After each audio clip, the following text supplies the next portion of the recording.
The large silver ship landed smoothly on the field outside New Washington. Its surface gleamed in the morning sun as a crowd of humans watched from behind safety barriers.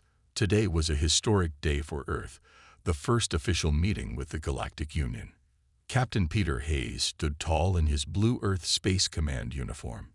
He took a deep breath as the ship's door began to open.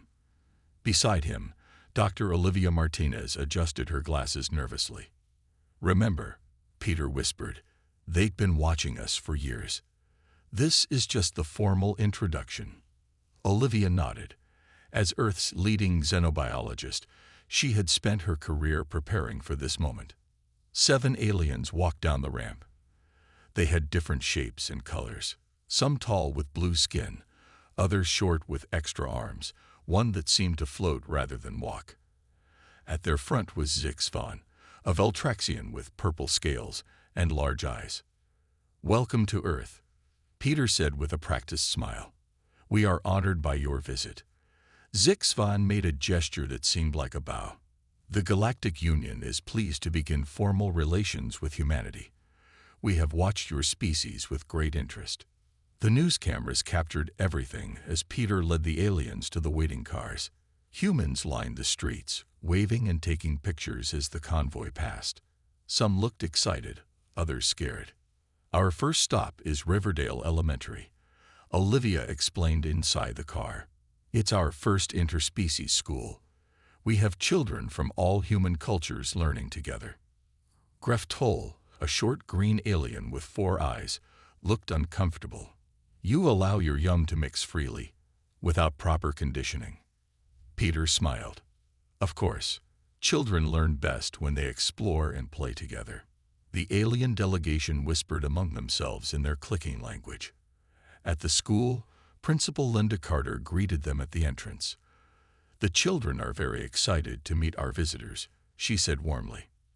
They walked through colorful hallways decorated with children's artwork. Music came from one room, laughter from another. The aliens looked around with expressions ranging from curiosity to concern. When they reached Mrs. Kim's 3rd grade class, 20 children sat in a circle on a colorful rug. They jumped up when the visitors entered. "Class, please welcome our special guests from the Galactic Union," Mrs. Kim said. "Hello," the children shouted together, waving excitedly. 8-year-old Amy Blackwell pushed to the front. "Do you have schools on your planets? Do alien kids like to play games too?" 10-year-old Ryan Daniels held up his science project. "Look what I made. It generates electromagnetic pulses. Want to see it work?" The aliens backed away slightly. Greftoll's 4 eyes widened as he watched Ryan fiddle with wires and batteries. "Perhaps we should continue the tour," Zixvan suggested. As they walked through the building, Greftoll fell behind, talking quietly into a small device on his wrist. The group visited the cafeteria, library, and gymnasium. In the science lab, students were building volcanoes and testing chemical reactions. In the art room, children painted freely, some getting more paint on themselves than on their papers. "Your young are very unstructured," Zixvan observed. "We encourage creativity and independent thinking," Principal Carter explained proudly. When they returned to Mrs. Kim's classroom after lunch, something was wrong. The children were gathered at the windows, touching a strange shimmering barrier that hadn't been there before. "What's happening?" Amy shouted, pressing her hands against the invisible wall. "We can't get out." Ryan tried using a ruler to poke through the barrier, but it wouldn't go through. Peter rushed forward. "What is this? What's happening?" Greftoll stepped forward. "I have implemented standard containment protocols for unpredictable life forms. It is for everyone's safety." "Those are children in there," Olivia gasped. "Exactly," Greftoll replied. "The most unpredictable entities in the known universe.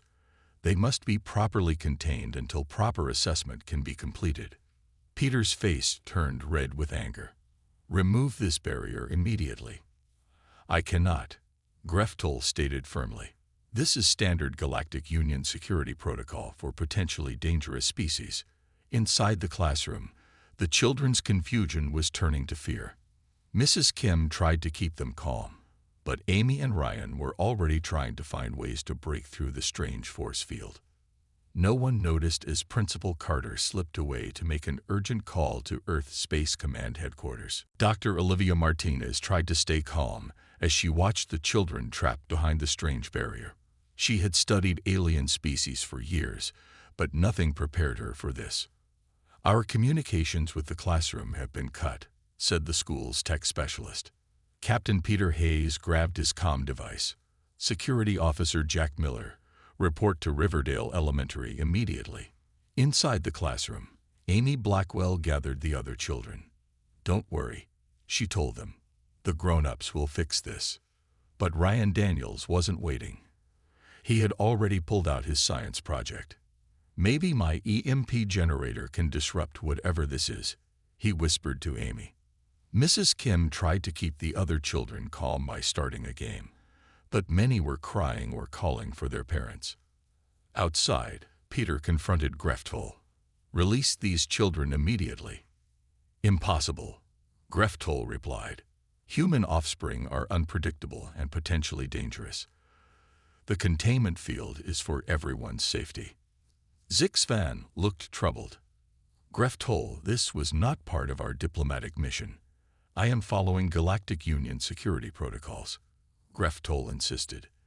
"Their young have no restraint. Did you see the boy with the energy pulse device, or how they moved without permission? They must be evaluated before release." Jack Miller arrived, his hand on his weapon. "Captain, what's the situation?"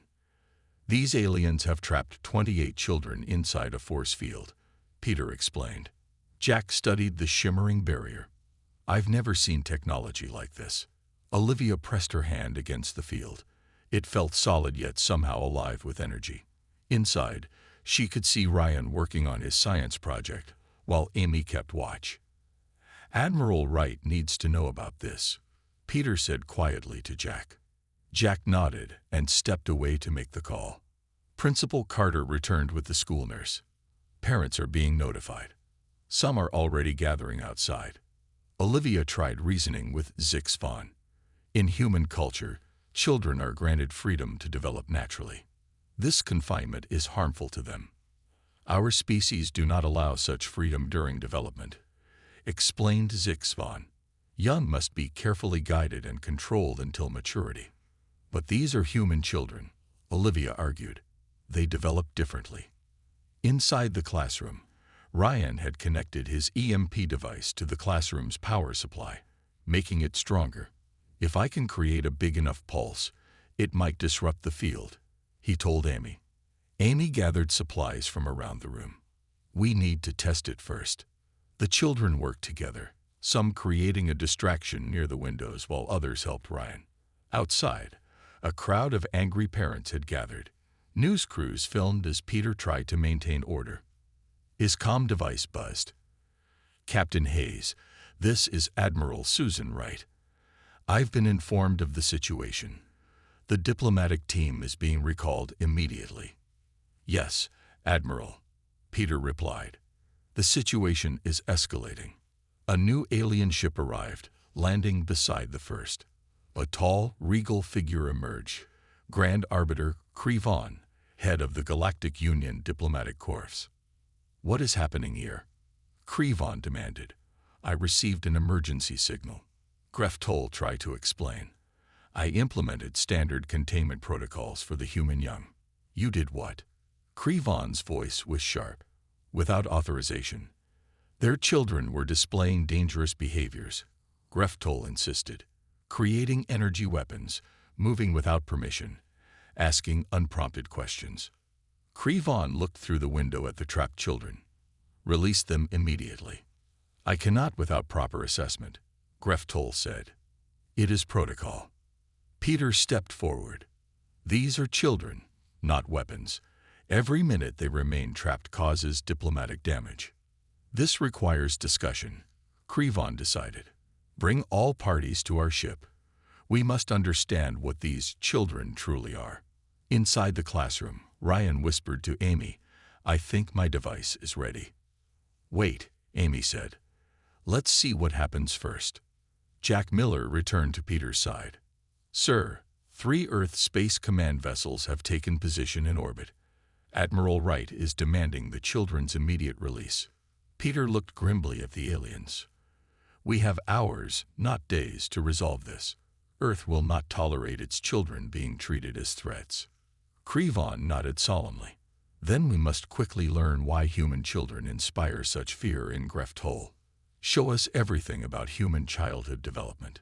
We need to understand." On the Galactic Union ship, Dr. Olivia Martinez stood before a large screen.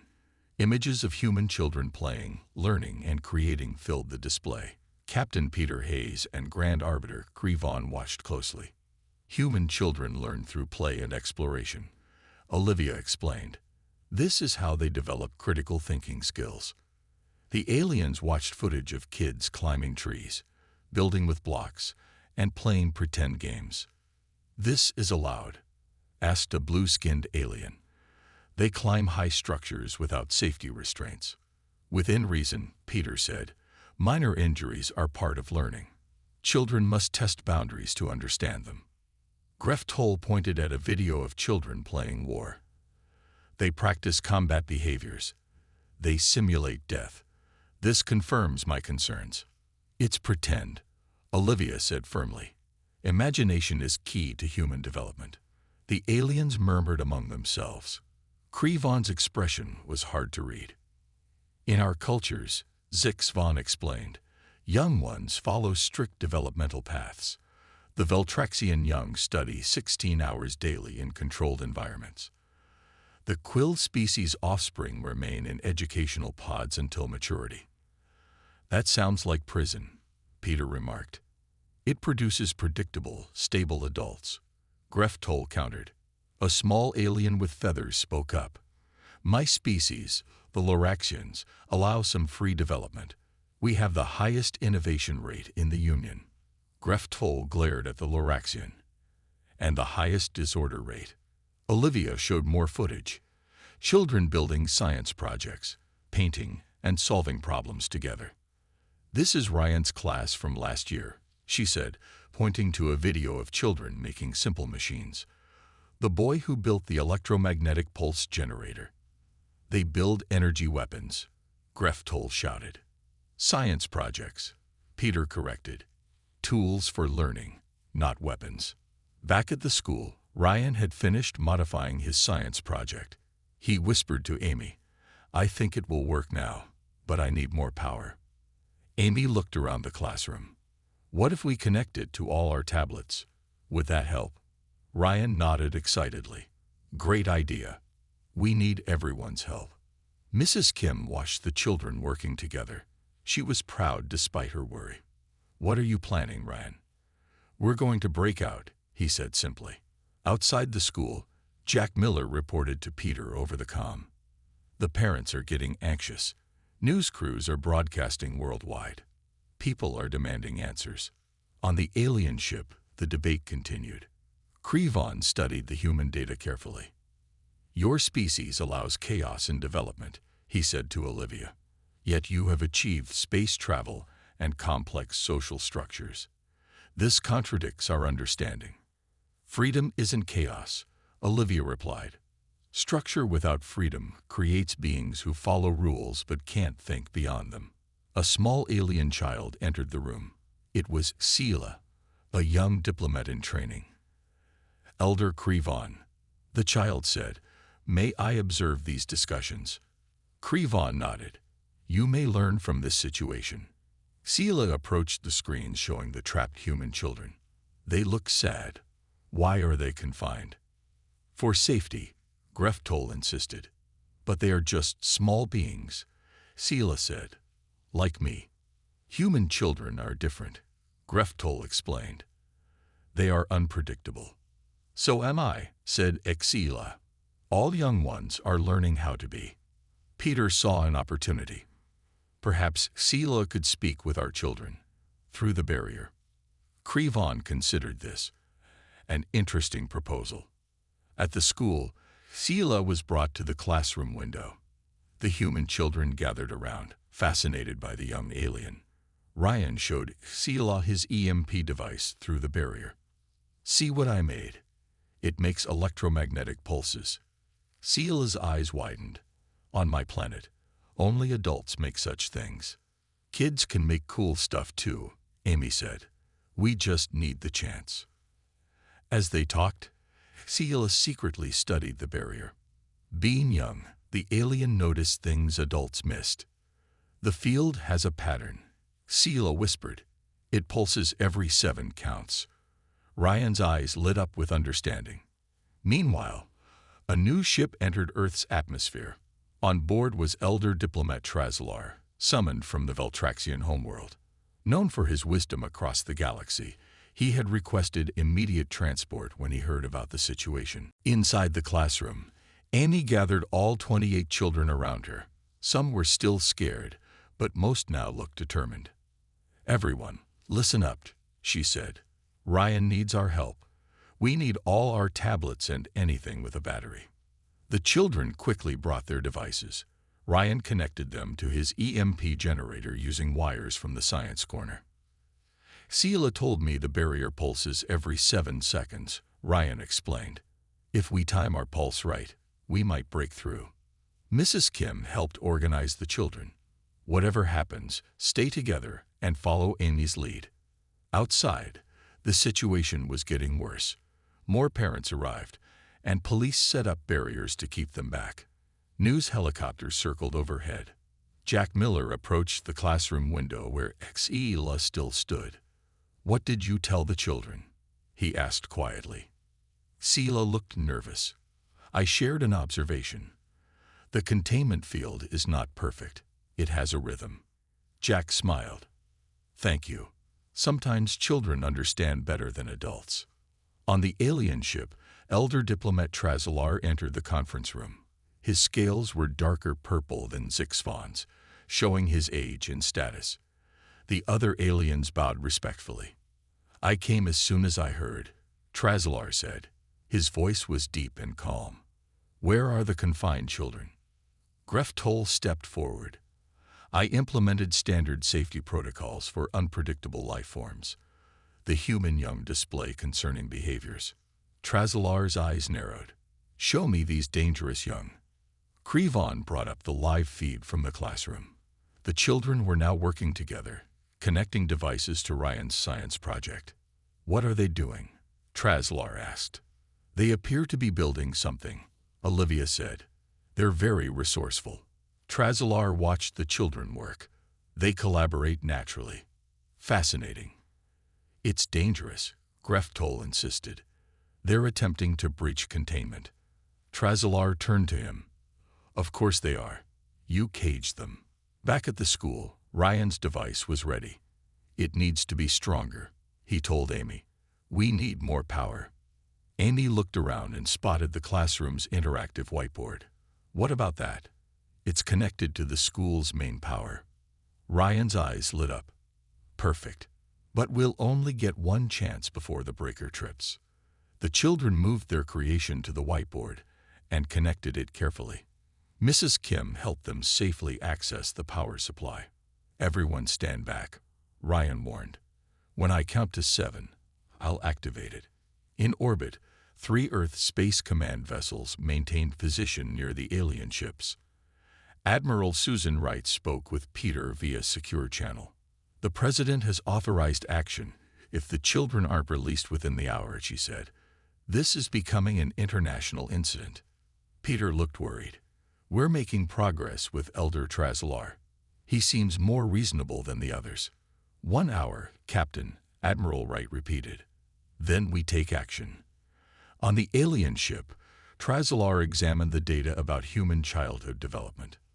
"Your species allows natural development with guidance rather than control," he said to Olivia. "This is rare but not unknown. Children need freedom to learn how to use freedom responsibly," Olivia explained. Trazalar nodded. "The Loraxians follow similar principles. They produce your galaxy's greatest artists and innovators." The small-feathered Loraxian diplomat looked pleased. "We must go to the school," Trazalar announced. "I wish to see these children myself." Inside the classroom, Ryan was ready. Everyone move to the back wall, he instructed. When the field drops, we run through together. Amy stood beside him. Remember, stay together no matter what. Ryan watched the subtle pulsing of the field that only children's sharp eyes could detect.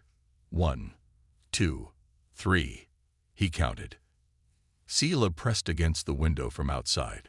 It's working, the young alien whispered. 4, 5, 6, Ryan continued. At that moment, the doors of the school opened.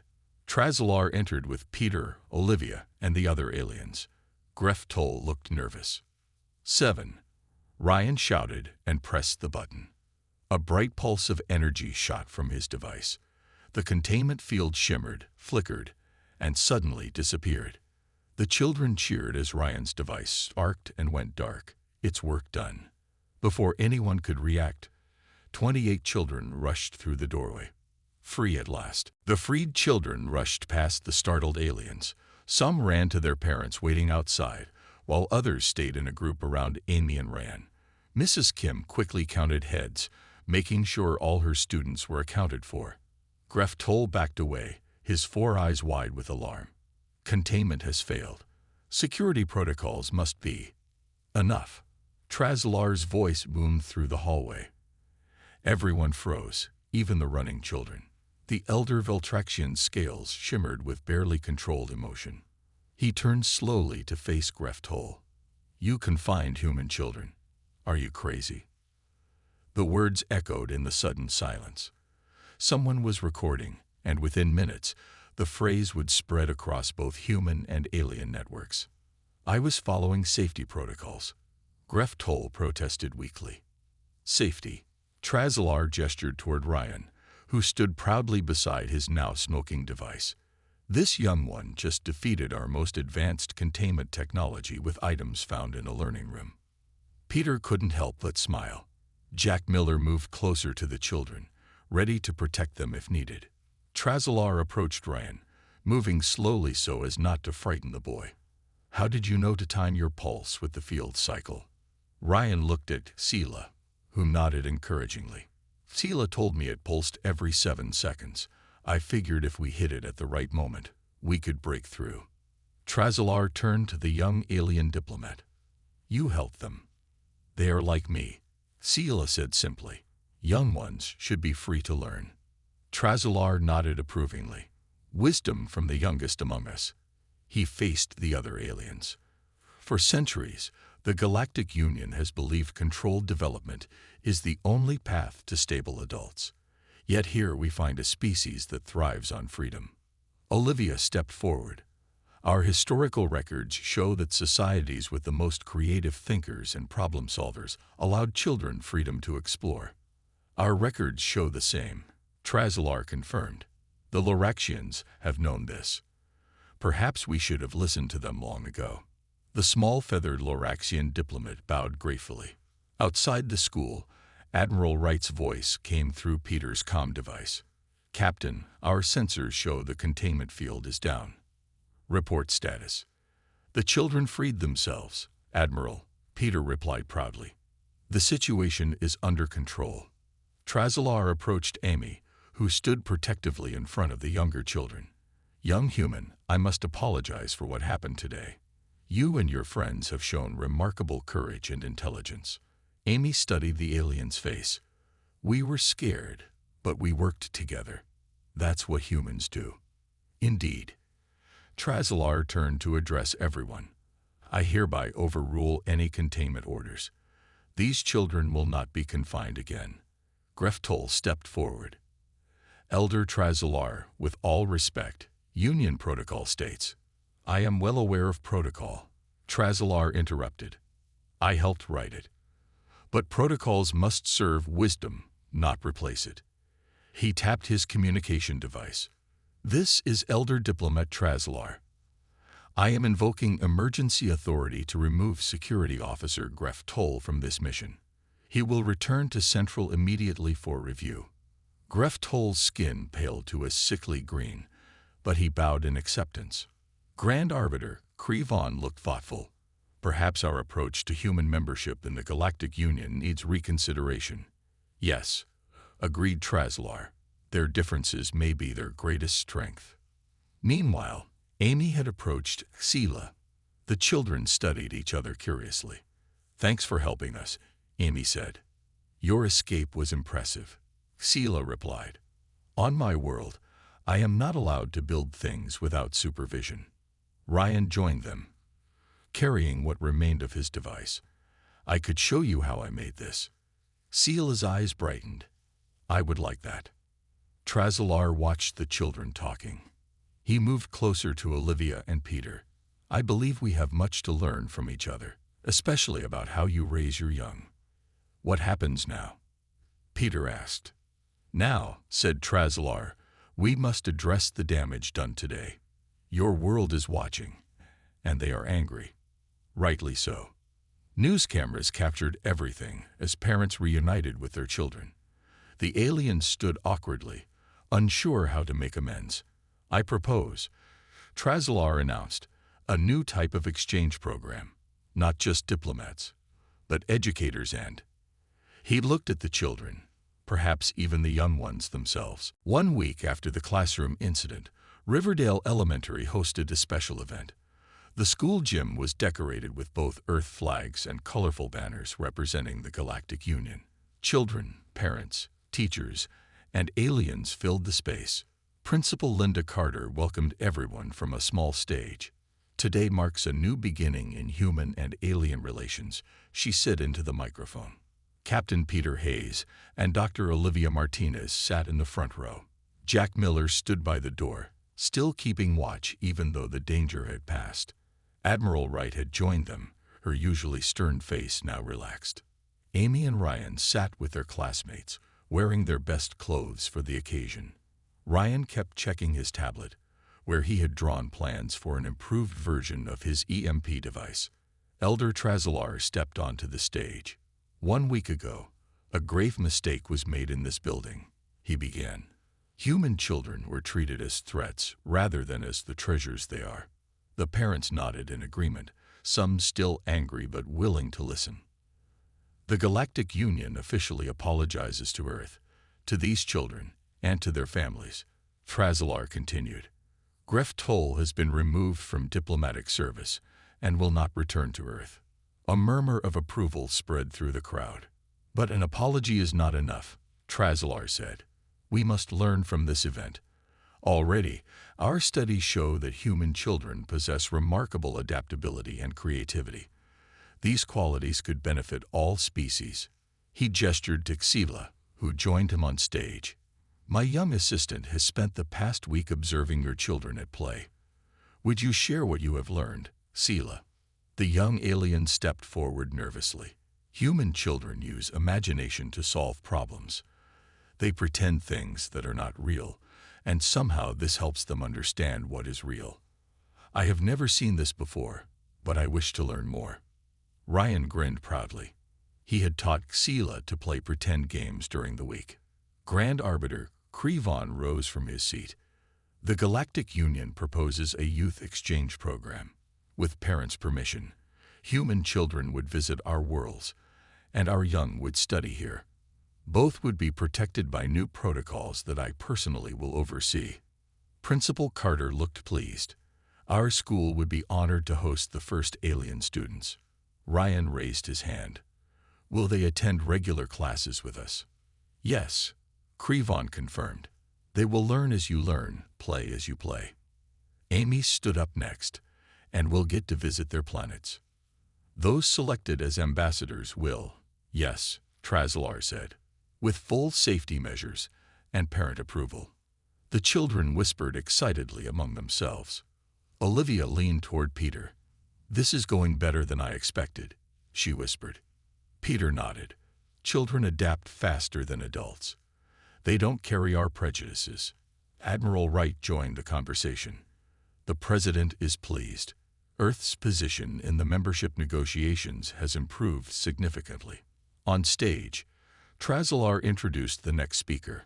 Dr. Olivia Martinez has agreed to head the new Interspecies Childhood Development Research Team. Dr. Olivia walked to the stage amid applause. Thank you, Elder Trazalar. This incident taught us that despite our physical differences, all species cared deeply about their young. She displayed images on the large screen behind her, children from Earth playing with young aliens from various worlds. "These are simulations of what we hope to achieve," she explained. "Learning together, playing together, growing together." In the audience, Amy whispered to Ryan, "Think we'll get picked as ambassadors?" Ryan nodded confidently. "Definitely. You're good with people, and I'm good with alien tech." Jack Miller overheard and smiled. "I'd bet on you too," he said quietly. After the presentations, everyone moved to the cafeteria for a special meal featuring both human and alien foods. Brave children tried strange-looking alien snacks, while young aliens cautiously tasted pizza and ice cream for the first time. Amy introduced Xela to chocolate. The young alien's eyes widened at the first taste. "This is permitted for young ones?" Xela asked in disbelief. "On special days," Amy explained. "It's one of the best things about being the kid on Earth." As the party continued, Trazelar watched the natural interaction between species with satisfaction. He approached Peter and Admiral Wright. "I believe," he said quietly, "this may be the most important diplomatic mission of my career." 6 months had passed since the day human children were confined at Riverdale Elementary. The school had changed a lot since then.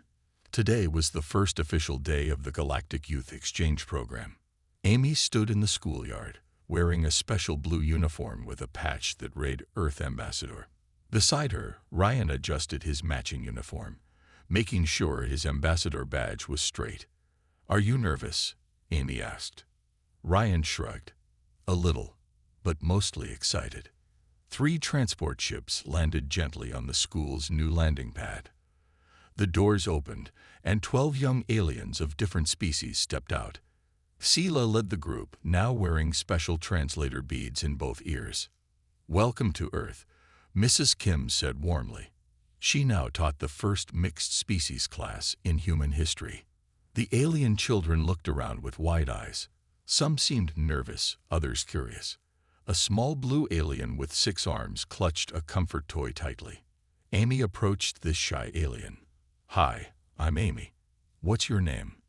"Zertik." The alien replied softly. "Your world is very bright."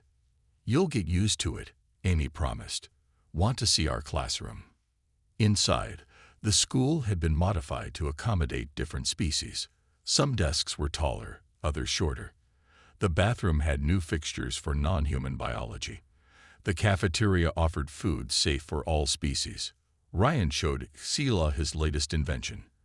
It's a universal translator app. Better than the beads you're wearing. Xela looked impressed. "You made this yourself." "With some help from Dr. Martinez," Ryan admitted. In another part of the school, Dr. Olivia Martinez met with Elder Trazelar and several alien scientists.